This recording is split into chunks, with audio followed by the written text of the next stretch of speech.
Hi guys and welcome along to Sonic Academy with me, Chris Agnelli. Today we are very lucky to be joined on Skype from London, one of Anjunabeats' main men, and it's Ilan Bluestone. Ilan, are you there? Yep, it's actually Ilan, but hello Ilan, everyone. sorry. Where's the name from? I thought initially it was Welsh. No, it's not actually. Funnily enough, my family are English, and I was Right. born in the Middle East, so I got a Middle Eastern name. Right. And Bluestone isn't the second name, obviously, is it? It is. It is. What an incredible... That's my surname. That's my actual full name. It's an incredible second name to have, actually. Thank Ilan, we're looking at Trance 2.0. We've just done a sonic rewind and a fast track build, and we're calling it 2.0, but it is progressive melodic / trance. What style do you produce in? Well, I think it's the modern day trance music. I think it's kind of like house progressive with a mix of trance elements, and yeah, it's kind of like house progressive, but house progressive trance. But it falls under the category of trance because obviously I'm still using all the trancey sounds, so it's sounding good. Take us back, give us a quick potted history of your career so far to date.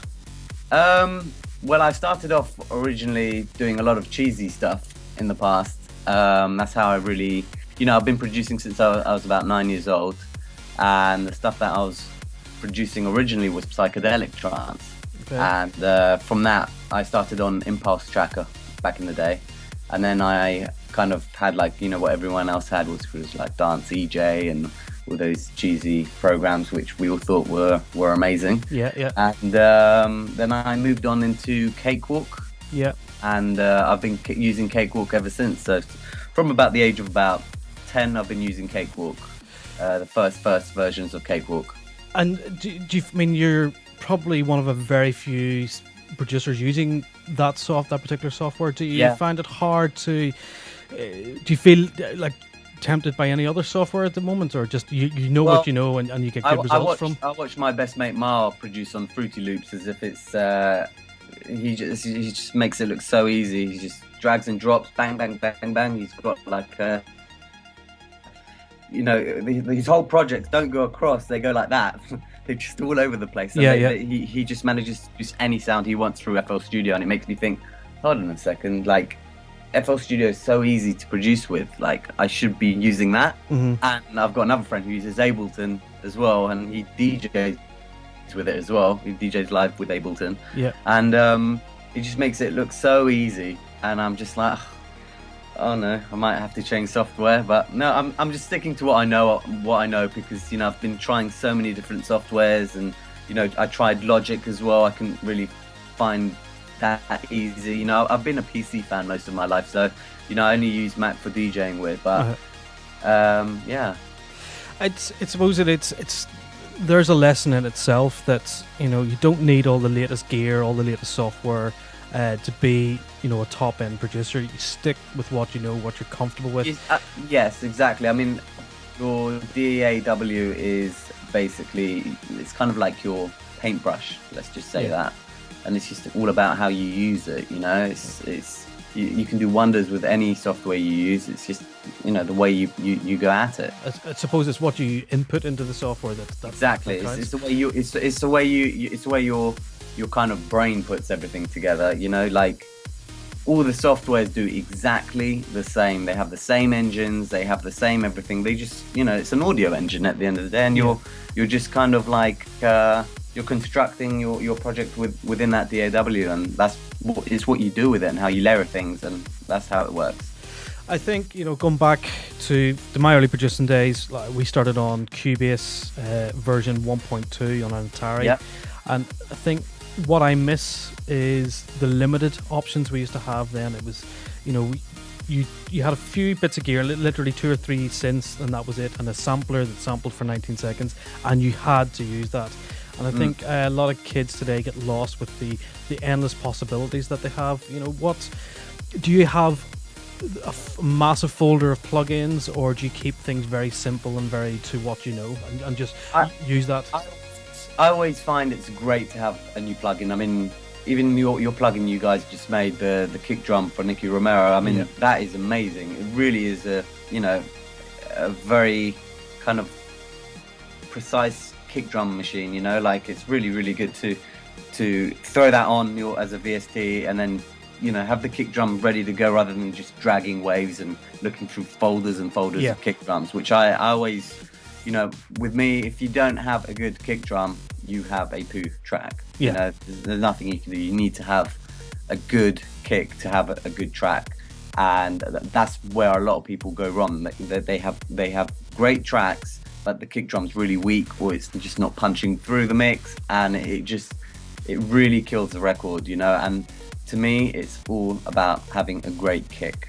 And I personally try and use, maybe sometimes I layer kicks, it depends, but most of the time it's just the one-off kick drum with no compression on it, with nothing, literally nothing. It just, as it is, kick drum, it's as fat as possible, it's literally on the 0 mark, and it just sounds clean, not too bassy, not too full. It just needs to cut through. That's all. I think what you're trying to establish is the foundation has to be correct before you move on to the next layer.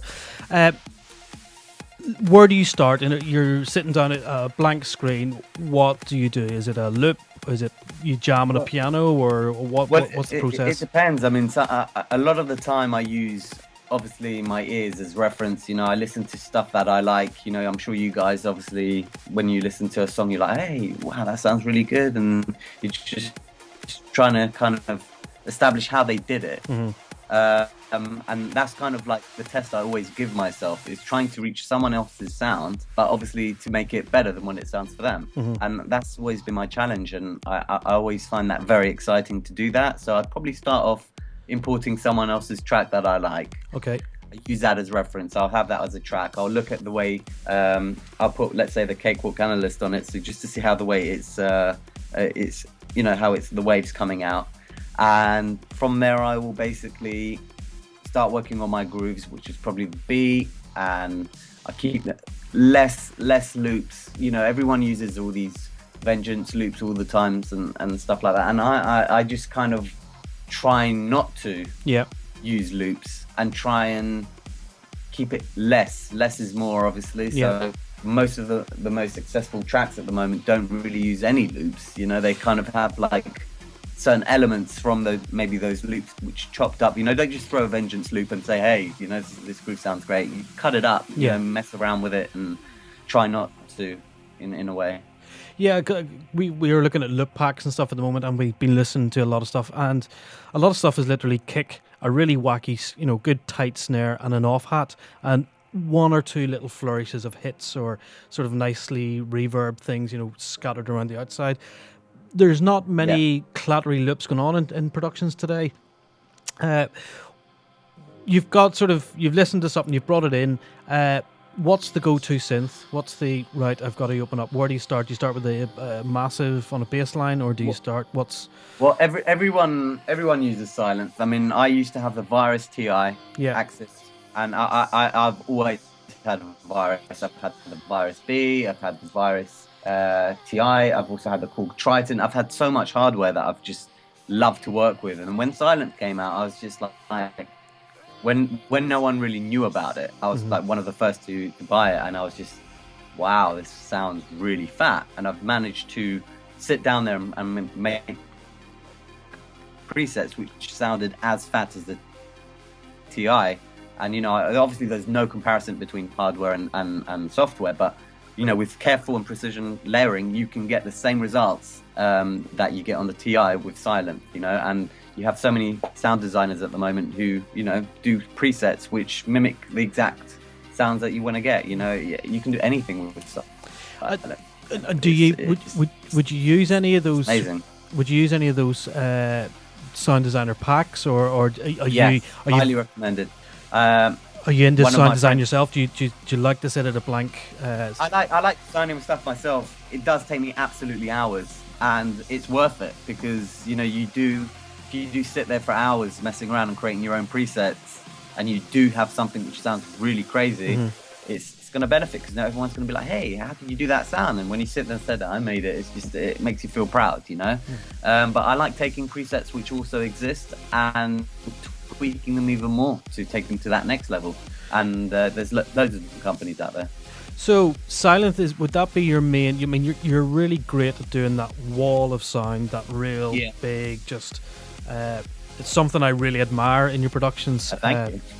I admire the musicality, the arpeggiators and stuff that you use, and that when it kicks in, it's just got that solid wall of sound that puts a smile on my face every time. What is that? Silence? Is there any other secret synth in there that that you're using, or do you use Synth Masters or Anna even, or?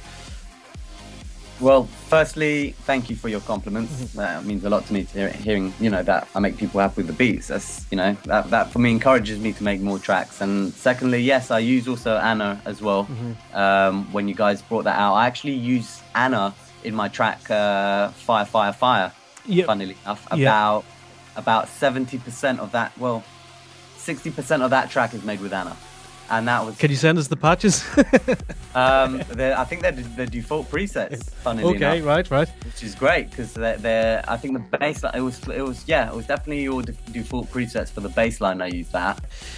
So you layer up a lot of. I mean, reading your Tumblr site, guys. If you go to ilanbluestone.com, is that correct? Yes, ilanbluestone.com. You have a Tumblr site there where you answer production questions, and a lot of the stuff that you mentioned on there is layering. Is that a lot of thing that you do quite a lot? Is layering loads of sounds, loads of basses? Precision layering, I find, and I have a certain way of layering. So, when you do layer sounds, and I'm let's say you want to do, like, everyone's asking me, how do you do that big wide, like paddy kind of sound? It's all about precision layering, and I'm talking about having 3 to 4 silents doing the same chords, or maybe one of the sounds is doing kind of like the low end, or doing the like harmonics, the harmonies, but they're all doing the same, and it's either silent, massive. I like using obviously Anna and Zebra 2.5, which is also great synth. I use this thing called Lush as well. I don't know if you've heard of that. Yeah, the SH101. It's like it's a wicked plugin. So I use that. I use a lot of Omnisphere to create that kind of like ambient sounds. Okay. I just bought actually. I might have it here. I just bought a few of the East-West packages. For strings and stuff. Yeah. So I've got East-West choirs, which is great. You can type into the computer like, God is a DJ, and literally go, God is a DJ. It's amazing. So you can make very interesting. You can make your computer sing, and it sounds really great. It sounds like proper choirs. And I've also got, I love the East-West stuff because it's as good as Contact. The only problem is that their play system, which uses the library, is a bit slow. Right. But do you find you're layering all these big, massive, heavy pads? I take it you have a pretty fast computer to process all this info and all these polyphony and. Funnily enough, my brother bought me my computer about a couple of years ago. Okay. And probably spent about 400 quid on it. Perfect. And it's just a tower. It's got the 16 gig of RAM. It's got an i7 processor in it and about 4 terabyte, and that's it. And a good graphics card just in case I want to play a few games here and there. But apart from that, it's just a Packard Bell standard PC, and it does everything. Does it struggle, or do you find you just you freeze the track, you fly? It flies. Brilliant. Yeah, you need a good amount of RAM, I think, if you want to get synths going together at the same time. You want a good amount of RAM. So we've spoken about the plugins and the synths that you use and kick, and you chop up a few Vengeance loops and maybe take a hat out of it or whatever. When you're making the pads, do you the layering of the pads, do you program the sound to be layered, or do you use EQ to remove things, or add different effects to separate them out? I'll give you an example. I mean, sometimes, okay, so how can I give an example of my mouth? I think if you have like four synths doing the same thing, one of the synths you want the high end of that, so I'd cut all the low end and leave the high end of that. Very thin. Yeah, it's quite thin. It's just to create the noise, and the you know, what a lot of white noise, by the way, guys, is highly recommended to fill in the gaps. And white noise, and do you dial that in the patch, or do you have I actually go to silent and click on white noise. Just I move the oscillators to just noise, and I just turn up the volume. So when you push the key, it just goes done. And that's kind of, that gives that smoke machine effect, which makes it everyone go crazy in the club, you know. So you would use that in a build-up section when it kicks in. I'd have that as one synth. Maybe I'd have like synth, like synthy kind of sound with that. So you'd have like a lead going, you know, with the white noises going, you know, together. Yeah. And then I'd have another pad doing the same, but it's more like airwave kind of like trancey sort. Yeah. If you know what I mean. Nicely and then I'd have another one doing like the same kind of sound, but maybe a bit off with the EQ. So I'd have maybe just mids, you know. It's all about, but not to go drastic with EQ. It's all about subtle changes, and if you're gonna EQ, you might as well either have it or not have it on at all. You know, you kind of want to do it very subtly, not too much over EQing and stuff. Do you what EQ do you use? I use the default built-in Cakewalk Sonic. It's Sonic. I forgot the name of it, but it's a built-in Cakewalk one. You don't use fab filters or anything like that. You don't. I use fab. I use fab filters a lot for my risers and stuff. We go, you know, that kind of. That's fab filter. I mean, you can do it with default with Cakewalk, but it's kind of a nightmare with that. So I use fab filters. It's great for doing filters and stuff. What sort of other effects would you use? Would you use any chorus, delays, feedbacks, or are you kind of a dry type of, you know, everything seems laser focused? You know, I think my sound's quite wet in a way. Even though the choruses they're quite. I try and make my choruses really big, and by doing that, I'll have maybe some sounds doing reverb and some sounds just cutting through the mix, just by having them completely dry. Yeah. Having like, you know, I highly recommend Arts Acoustic as a reverb. Right. That to me is a very, very good plugin for getting that kind of wet. You know, you can really design your hall sound, if you know what I mean, or ambient sound. It's just, I think it really sits nicely in the mix, you know, compared to other reverbs. You know, Van Haller as well. Yeah, fantastic. Yeah, that's right. Check that out if you don't know what it is. Van Haller is brilliant. I'd use that for, you know, just to create like that kind of, you know, if I'm doing atmosphere sounds, I'd have loads of reverb on it. You know, not too wet on the mix. You want to keep stuff like very as close to dry as possible, but still by giving the tail. Yes. Yeah. So obviously don't wash out your sounds too much, because then they, you know, a lot of people when they send me demos and promos and stuff, they're good, but a lot of their sounds are too washed, and you know, if you play that in a club, it will sound terrible. You just lose focus. You just lose all the key elements. What other elements would you do? You use a lot of effects and stuff? Do you make those yourself? Is it all a lot of effects? You know, I like taking loads of different sample CDs, and you know, when it comes down to like risers and stuff, you know, sometimes I use like presets from Sylenth or Zebra or Anna. You know, you got loads of effects you can use, and what I like to do is put my own like flange effects on it or phasers, and you know, kind of twist them so that they sound a bit different to the actual preset, because you don't want the preset to really be like, oh, you don't want people to be like, hey, he's taking that from Vengeance, you know, like you don't want that to happen. You want it to, you know, that's why I do precision layering even with effects. You know, I don't just have one rise effect. I have probably about 6 doing the same thing, you know, just to create that warmth. I would genuinely be terrified to see one of your projects. It seems like there's 6 risers, there's 4 pads, there's 3 basses. No, my project is ridiculous. I probably have about 120 layers of sound, and that to me is the key. Just about enough. Right. Just about enough, and it's all about layering. And you can ask, you know, my good friend Mal. He's the one that actually said to me, dude, you need to put more on your basses. You need to do this. You know. It's all about layering. I mean, our track we did on our own, which was my first Anjunabeats release. Yeah. Which is how I originally got into Anjuna, was I did a cool melody, played it to Mal, and he's like, right, we need to do something with this. Let's send it to Anjunabeats, and we did. We ended up sending it off as a demo, and they got back to us saying it's great. So that's how I got in with that one. But that bass line we had on our own, there's about 9-10 different bass lines doing the same thing. Obviously cutting in and out, but it worked.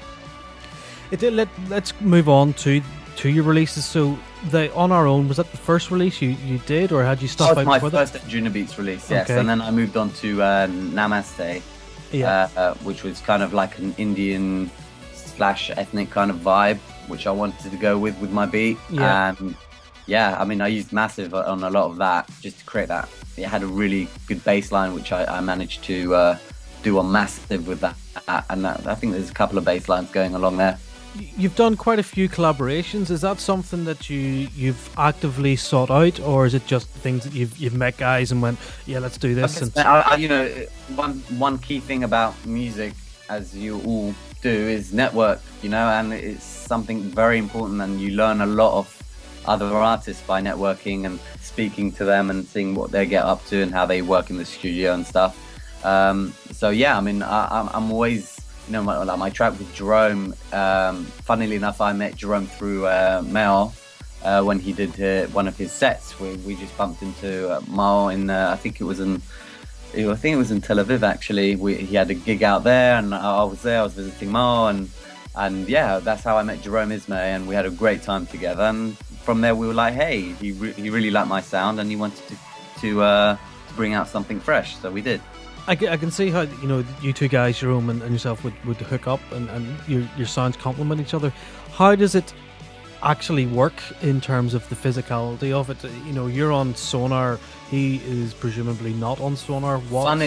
Funnily enough, he came round to my house for dinner, and had him here, literally sitting right next to me, and he connected his Logic to one set of my I've got about 3 monitors in here, so he connected his monitors, his laptop to my Behringers, and I had my KRKs together. And also there's one thing I need to bring up for you guys with my KRK system. I'll tell you that in a second, but with Jerome, he was on Logic, I was on Sonar, and we literally had a Dropbox folder together, and we were just bouncing down. So obviously, you know, I can't load Logic Pro, you know, projects.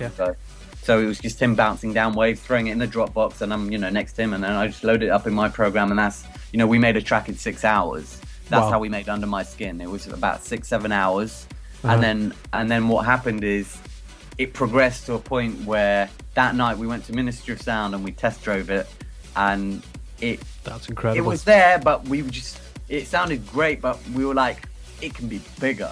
And then we ended up spending about 3 months on it, every day, just doing minute little tweaks just to really make it stand out. And he would be back in his studio, and you would be Dropboxing files back. We'd be FaceTiming or Skyping, and so you'd open up a WAV file and chat about it, and then tweak it and send it. And how do you?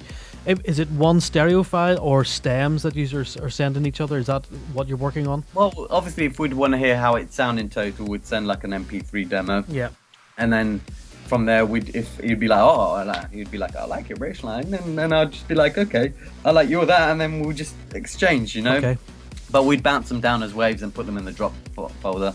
And other collaborations have worked the same way. Obviously, they've just been Dropbox back and forth. I mean, I'm collabing with BT at the moment, and you know, we've got a great track coming up, and he's actually done some crazy microphone placement recordings. He's put some microphones in a grand piano and literally plucked it with his fingers. Yep. And it's come out with some crazy sounds. So he's kind of like, I've done a melody, sent it to him, he loved it, and then he did some crazy sounds, sent it back to me, and then I loaded it into my project, made some like a little rough with it, sent it to him, and then he sent something back. It just goes backwards and forwards kind of thing, and it's good for your ear as well to come up onto to hear something else and then load it up and then be like, hey, just, let's tweak it, make it sound even better.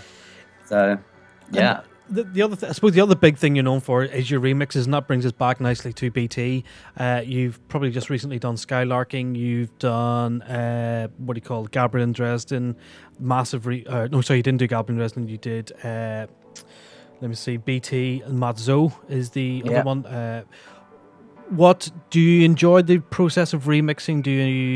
Or do you find it a bit of an escape from producing your own? I find remixing a lot easier, obviously, than producing originals, and I'm sure everyone can agree with me on that, because obviously you've got the sound that you need to take and beat, if you know what I mean. And Matt Zo's track "Lucid Dreams" is an awesome record, and I was thinking to myself, hold on a second, can I make this bigger? I mean, it's quite a good track, but I don't want to ruin the original track as well, because it's a good tune, and I want to make it more danceable, really, because when I listen to it at home, it's got a great groove, but I wanted something a bit more filthy and a bit more destructive, you know what I mean? But also to take those, I changed the melody. A lot of people don't actually realize that the Lucid Dreams drop that I've got, the chords are slightly different. Okay. Changed, so it kind of melodically in my ear, I wasn't really agreeing with what Matt Zo did, but even though it sounds great, don't get me wrong, I just wanted to change the chords a little and make it really like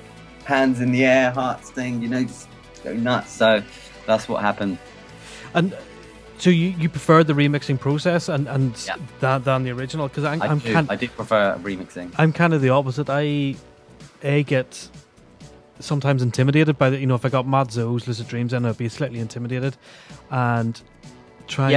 I did feel intimidated, and obviously I wanted to deliver a remix which and every record label is fussy, but Anjunabeats are extremely fussy. They're very, very fussy label, especially with their sound, and that's what makes them unique. Yeah. And I guess it's a very hard track to remix, and I really wanted to make that remix stand out to a point where it's just dirty.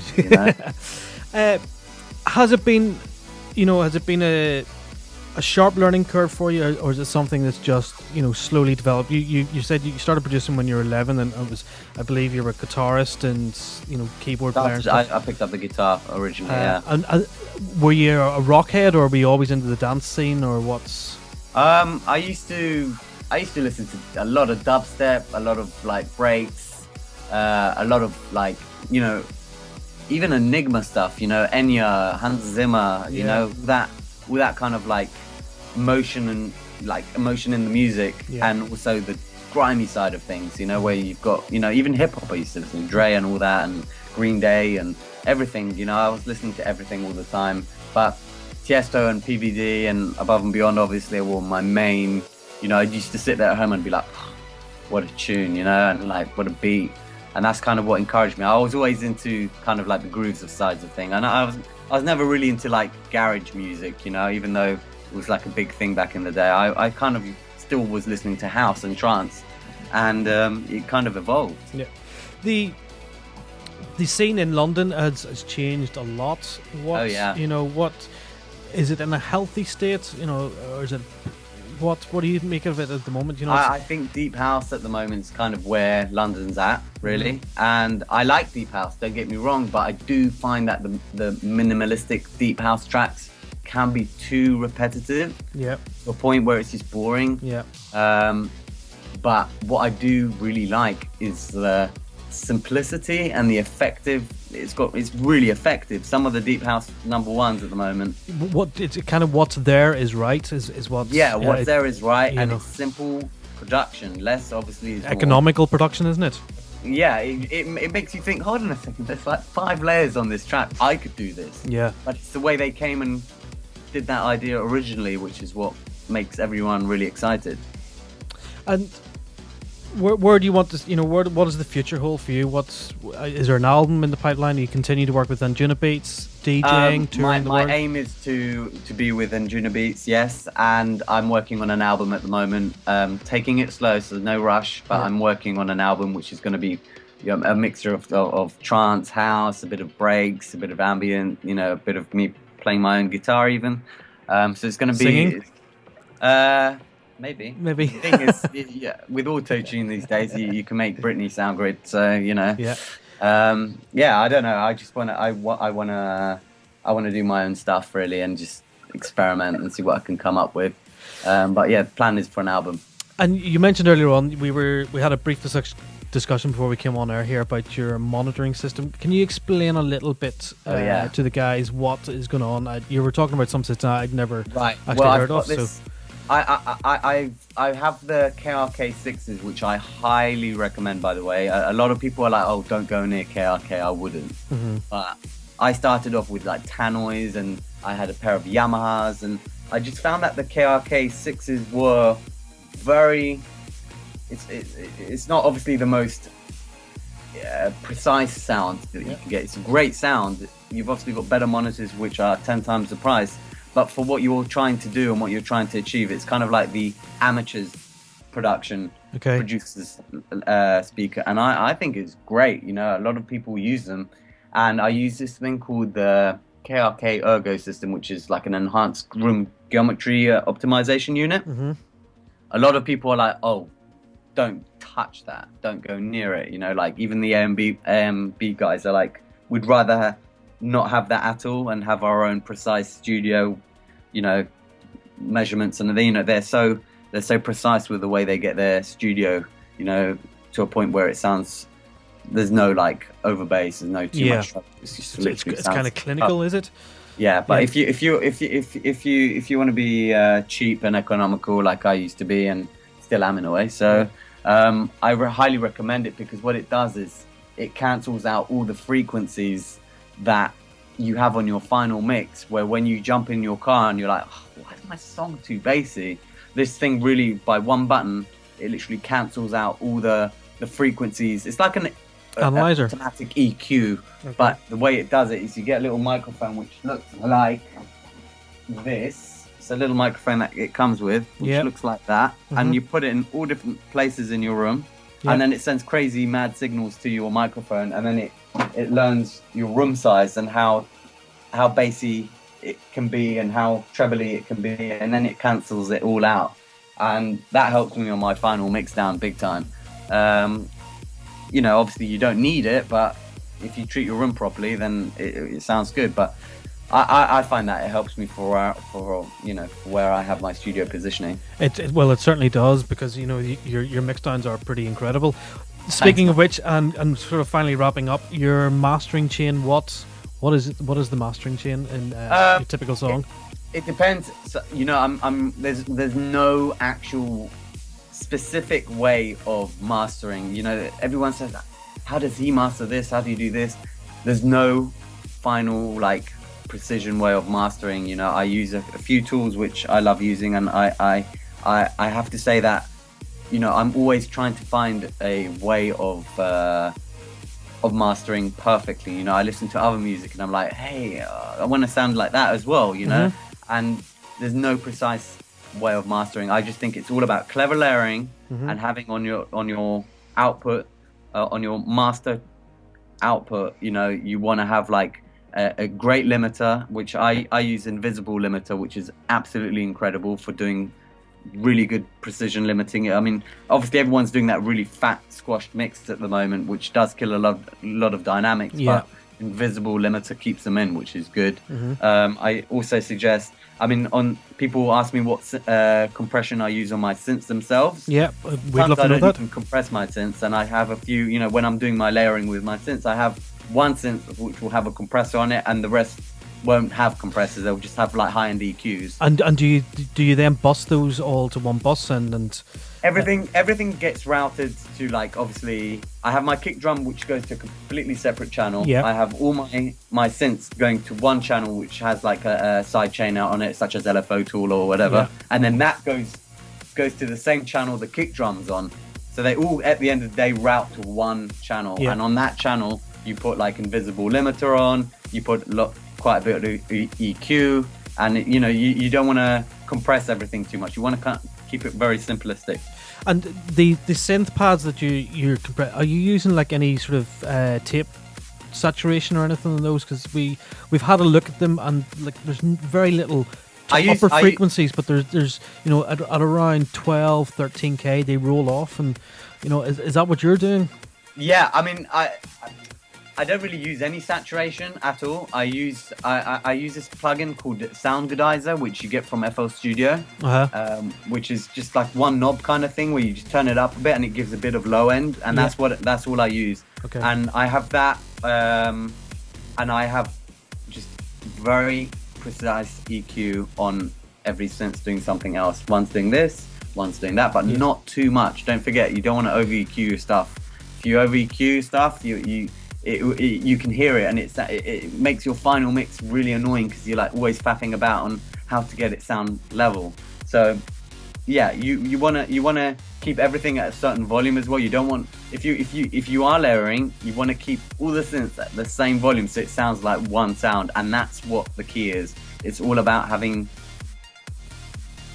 so many sounds doing one thing, and just with slight EQ here and there, and they're all at the same volume. You're just trying to melt everything into one. And is that something you spend most of your time doing? How long would a track? Sorry, how long would a track take you to do? Is it a matter of weeks, days, months? What's?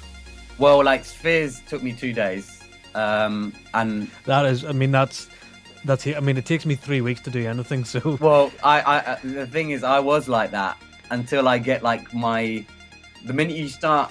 If you're happy with a track and the method you've made it, it's always good to remember that way you've done it, and to learn from your mistakes so that you don't have to go back there and be like, hey, like I have a problem where sometimes I get lost myself. Everyone gets lost with their own productions. It happens, and you're always trying to find that new way of sound. And with Spheres and stuff, I wanted to be so different to like my tracks like Sinai and stuff. I wanted to be very aggressive, trancey more than anything, but still to keep my kind of like super saw synths in there, and to keep my emotion that I try and bring in the breakdowns, very like dead mouse plucking and lots of ambience.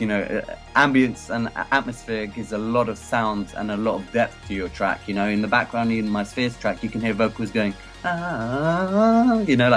really kind of off vocals, which I kind of put loads of reverb on, sync them quite subtly into the mix, take all the low end off them, so it's just it sits well in the mix, and that's what you want to do. You just want to careful layering. I think the one thing I would take away from all this whole conversation is it's subtly doing things, just crafting away and wilting out little sounds and just chiseling away at the sound to create this almighty wall is what you get at the end. Is that, am I correct? And is that how you approach things? You feel like you're sort of sculpting sounds to layer up and become these big almighty pads and basses?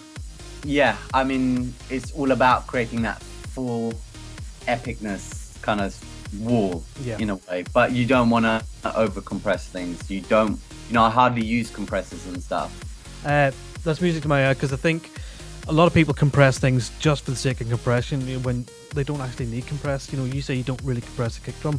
Most kick drums are compressed anyway. There's no fluctuation in the signal, so you're not really. I don't see a lot of the time. A lot of people, they put a really fat kick and then they put another compressor on that fat kick, which makes it sound really too hard. And then you lose a lot of that roundness from the kick drum, and you want to keep your kick. I don't put anything on my kicks at all, not even EQ. I don't touch them. I try and make sure that my kick drum is perfect from the first point. And sometimes, only very sometimes, I will maybe layer like 2 kick drum sounds together, just do one kick doing like the high end or the roundness of a kick that I like. I'll throw it on, and then I'll take the highs off the other kick and leave the highs on the other kick on, just so that they compensate each other. Brilliant. Listen, thank you so much for joining us today. It's it's been a real pleasure chatting to you and getting a real insight into what I think is you're one of the hottest producers. Thanks. You make the music that I absolutely love. Thank you for taking time out to join us. And I hope, guys, you've all taken something from this, and go listen to his productions and Spheres, which out this week. So you're sitting. The other thing is just come out. I'm literally just looking at all the tweets from it, which is, I'm thankful for everyone. And you're sitting at number one in the Beatport. I'm sitting at number one at the moment. With Fire, my remix for Progressia. So that's out also as well on Beatport. But if you check out my Facebook, which is facebook.com/ibluestone, or my Twitter, which is @ibluestone, I'll be more than happy to, if I can, to help anything. Ilan, thank you very much for joining us, and we'll speak to you all very soon. Cheers. Yeah, definitely. Take care. Bye, everyone.